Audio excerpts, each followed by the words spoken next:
তোমরা যারা এই বছর এইচএসসি পরীক্ষা দিচ্ছ, তোমাদের হাতে আর 30 দিনের মতো সময় আছে এবং এই 30 দিনের মধ্যে সায়েন্স, আর্টস কিংবা কমার্স যে কোনো বিভাগ থেকে তোমরা এই 5টা সাবজেক্টে কিভাবে 100% এ প্লাস নিশ্চিত করবা, আজকের এই ভিডিওতে এই জিনিসটা নিয়ে আলোচনা করব।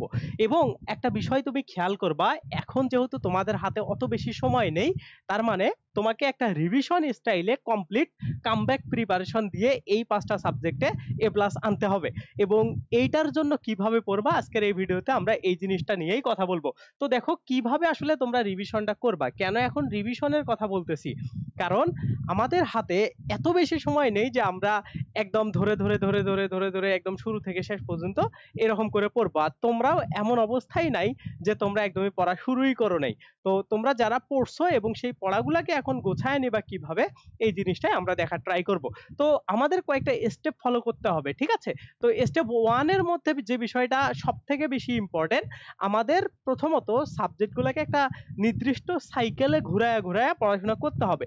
তার মানে আমরা যদি এইভাবে পড়াশোনা করি যে আমাদের হাতে আছে 30 দিনের মতো সময়, 30 দিনের মতো সময়, এবং আমাদের মোটামুটি এই 5টা সাবজেক্টের পাশাপাশি তো আরো সাবজেক্ট আছে। তো এই 5টা সাবজেক্ট পড়েও অন্য সাবজেক্টগুলোকে আমার মেকআপ করতে হবে। তো এইভাবে আমরা কিভাবে সাইকেলটা মেইনটেইন করব। তো তোমাকে যদি আলটিমেটলি এই সাইকেল মেইনটেইন করতে হয়, কমপক্ষে দিনে 9 থেকে 10 ঘন্টার মতো পড়াশোনা করতে হবে। ওকে, সো এইটা এখন কিভাবে করবে এই জিনিসটা আমি দেখায় দিচ্ছি। তো সাইকেলটা আমাদের কি রকম হবে দেখো, আমরা যদি একটা নির্দিষ্ট পয়েন্ট থেকে শুরু করি, ধরো এটা একটা আমাদের সকালের পয়েন্ট, আমরা সকাল 6টা থেকে শুরু করলাম। এখন এই সকাল 6টায় আমি কি সাবজেক্টটা পড়বো, দেখবা সব সময় যে সাবজেক্টগুলা মোটামুটি সহজ বা যে সাবজেক্টগুলো তোমার পড়তে ভালো লাগে ওইগুলা দিয়ে পড়াশোনাটা শুরু করা লাগে। তাইলে কি হয় যে পড়াশোনার প্রতি একটা রুচি বা বলো পড়াশোনার প্রতি একটা আগ্রহ, এটা অনেক বেশি বেড়ে যায়। তো ওই দিক থেকে যদি আমরা চিন্তা করি, তাইলে বাংলা ফার্স্ট পেপার বা তোমাদের বাংলা প্রথম পত্রের থেকে ভালো বা সহজ সাবজেক্ট তোমাদের কাছে আর থাকার কথা না। তার মানে তুমি সকাল 6টায় ধরো বাংলা প্রথম পত্র এইটা দিয়ে শুরু করলা পড়াশোনাটা। ওকে, এরপরে ধীরে ধীরে ধীরে ধীরে এইভাবে ঘুরাবা।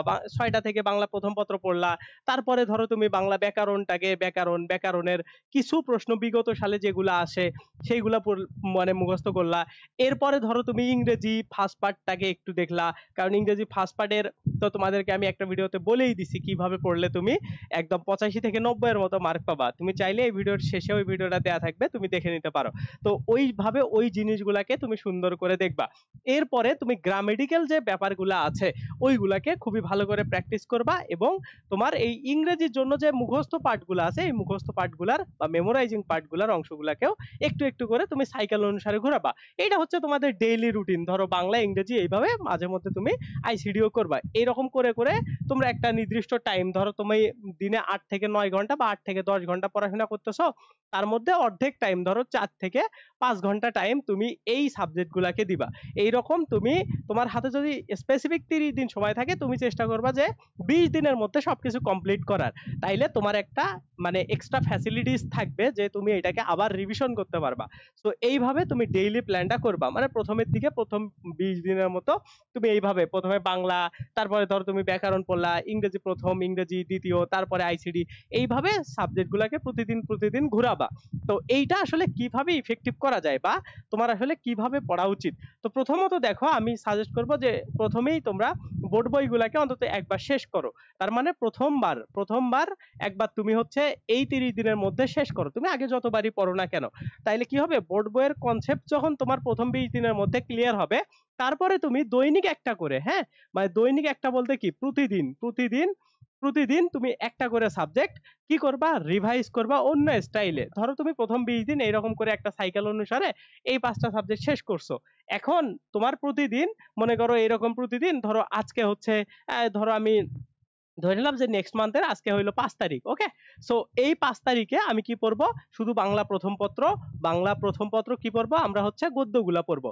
এখন এই গদ্যগুলা যখন আমি সবগুলা পড়বো, পড়ার পরে এই বিভিন্ন টেস্ট পেপার বলো, বিভিন্ন জায়গা থেকে বলো, তোমার সহায়ক বই, ওইগুলা থেকে দেখবো যে আমি কতটা এমসিকিউ পারি বা কতটা সৃজনশীল সম্পর্কে আমার আইডিয়া আছে, সৃজনশীলগুলা কিভাবে লেখা হচ্ছে, এই জিনিসগুলা নিয়ে আমরা বিস্তারিত দেখবো। এইভাবে কিন্তু আমরা ডেইলি পরবর্তীতে আমাদের পড়াশোনাগুলোকে আগায় নিয়ে যাব।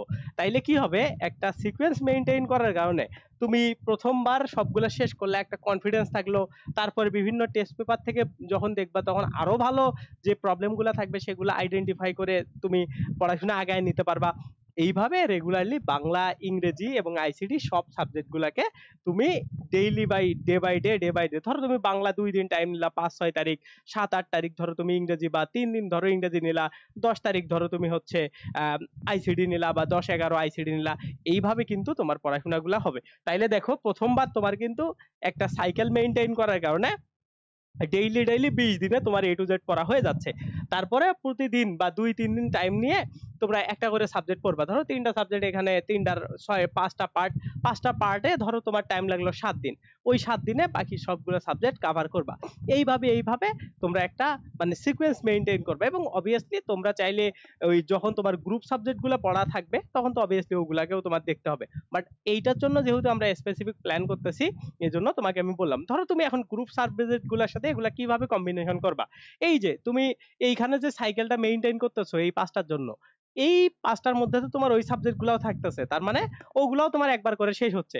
আর যখন তুমি এইগুলা শুরু করলা, ধরো 5 তারিখে তুমি বাংলা প্রথম পড়লা, তারপরে ধরো তুমি তোমার সাথে অর্থনীতিও প্রথমও শেষ করলা, হ্যাঁ অর্থনীতি প্রথম পত্রও শেষ করলা, তারপরে ধরো বাংলা ব্যাকরণ পড়তেছো, অর্থনীতি দ্বিতীয় পত্র। এইভাবে সিকোয়েন্স গুলা যদি মেইনটেইন করে পড়ো তাইলে দেখবা আগামী 30 দিনে তোমার খুব ভালো প্রিপারেশন হচ্ছে। এবং আলটিমেটলি দেখবা তোমার একটা ভালো প্রিপারেশন থাকার কারণে ভালো একটা এক্সামও তুমি দিয়ে আসতে পারতেছো। এবং এইভাবেই তোমার মোটামুটি একটা A+ যদি তুমি মিসও হয়ে যায়, তুমি যদি খুব খারাপ স্টুডেন্টও থাকো, এই 30 দিনে পড়ার কারণে দেখবা তোমার খুব ভালো রেজাল্ট হওয়ার একটা চান্স আছে। ঠিক আছে, তো আজকের ভিডিওটা এই পর্যন্ত। ভিডিওটা ভালো লাগলে লাইক দিবা, চ্যানেলে নতুন হলে সাবস্ক্রাইব করে দিও। দেখা হবে নেক্সট ভিডিওতে। আল্লাহ হাফেজ, বাই বাই।